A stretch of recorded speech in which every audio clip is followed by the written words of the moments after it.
Good evening, everybody. I'm Old Dead Man, your host. Welcome to Steel Crew.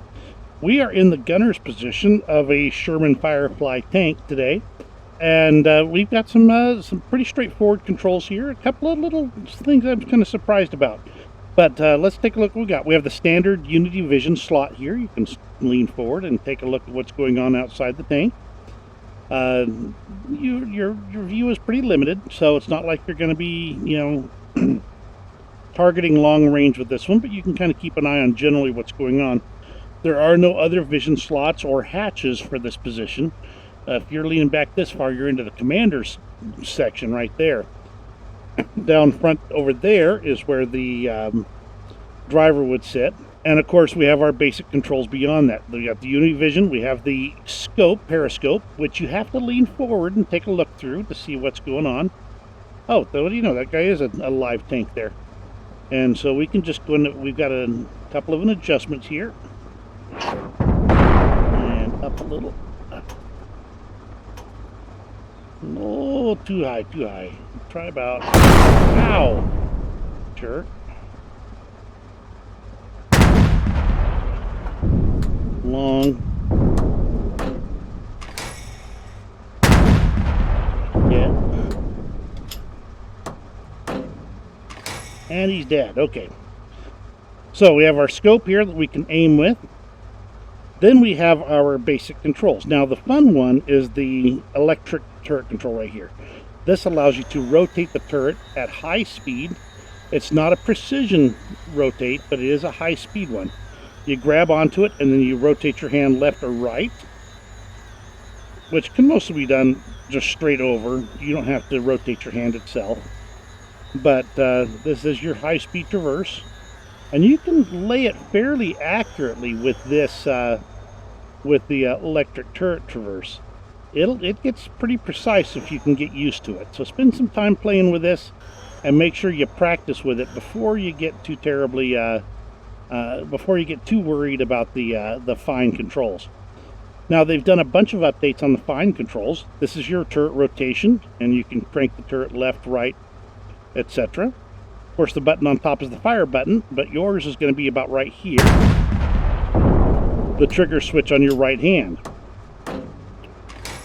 And this allows you to do the fine adjustments of the turret left and right. There's another target. Then you have your elevation control, and you crank it forward to lower, and you crank it reverse to elevate. Let's go ahead and switch over, see if we can get this guy in our sights here. Down a little more and up a little bit, a little farther to the left, hit him again, and I believe I just sent him up in smoke. Very nice. So a lot of it, since they've improved the controls in a recent patch, this is a lot easier to do. It used to be you had to have pretty much you couldn't control this unless you were looking at your controls. Now it seems like they've really made it so you can effectively use the fine adjustments to actually lay on a target and really get right on with it. Now you have a compass right here, and the compass is for your turret, not for the tank. So if somebody tells you you've got a target to the east, you can quickly rotate around to the east. Which, by the way, this is how I do a fast turret rotation with the fine adjust, is I literally just spin my hand like this above it, and this seems to do it pretty effectively. I don't really have a good way to do the elevation fast other than just, basically keep it right on and run it back and forth in a hurry. So, thankfully, you can get farther off now. You don't have to stay right on it.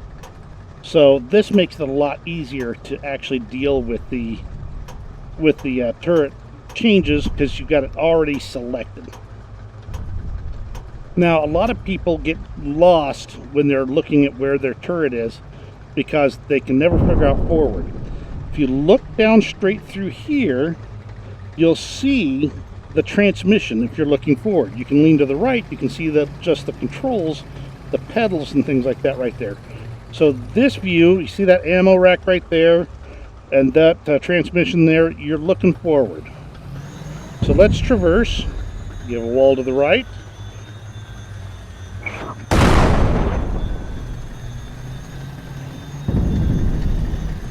And really, they've done a pretty much. You can see when you see the chair there. You've got it dead on. Oops! Hello. That's a Sherman Firefly. I don't need it. Got an enemy tank over there.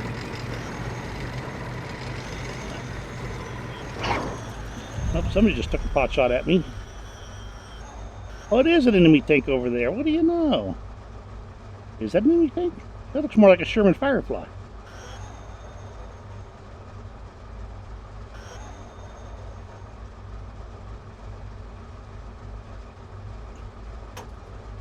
Now your commander will be able to identify whether that is a friendly or an enemy tank. Okay, that's a Sherman Firefly. Yeah, the angles are all right for a Sherman Firefly. Man, hard to tell. So you'll be relying heavily on your commander, or the tank commander, to tell you whether that's an enemy or a friendly tank, because you can't see that well in these. Hi, cat. You can't see that well in these optics right here. They're not bad, but they're not exactly wonderful either. And again, as you can see, as I'm traversing the turret, the compass is pointing what direction the turret is pointing. This means that if you reference the compass position, you will find that you can use this to aim properly in this game. It's a good reference point, so make certain that you're paying attention to what compass direction things are from. That way your tank gunner can quickly lay on the target with the electric traverse and still be able to get on target for it. Now, I've not tried this yet, but I suspect that if you're trying to do shots on the run, you'll actually have a better chance of doing it once you get your elevation set by using the electric traverse. And you'll be able to just kind of nice and fine track a target and keep it on it by just holding your hand still, and as long as your elevation is right, you can take a shot on the fly. For heaven's sakes, who keeps shooting at me? Get over here.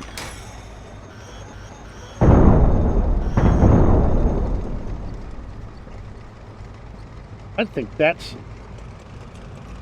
Yep, that's the hostile tank. And a little bit faster. Leave the target a little. Hit and dead. Yeah, that's what you get for shooting at me all this time. That's how you use the gunner position in the Sherman Firefly.